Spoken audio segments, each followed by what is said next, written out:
Hello, in this video I will introduce you to two fields which we have included in the Enrichment kit and smart filtering settings in our version 6.2 release. The first of these is the option to always include Clinwar pathogenic, likely pathogenic variants. So when selecting this, it ensures these pathogenic, likely pathogenic variants are retained, even if the variants would exceed the thresholds defined below.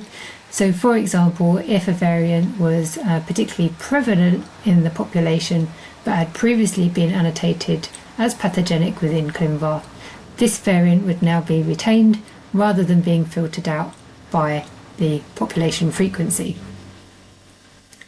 The second field is colours dB allele frequency.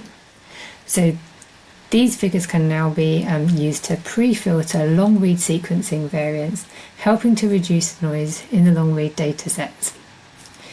This is just an example figure. You'll be able to amend this yourself. Just as an example, in this long-read whole genome set, we started out with over 6 million variants, and by implementing the combination of smart filters, including the Clinwar and the colours dB settings, this number of variants was reduced down to 166,000, and this is then before any additional annotation and filtering occurs. So we can see that using that smart filtering really significantly reduces the number of variants for review, whilst maintaining those previously described pathogenic, likely pathogenic variants.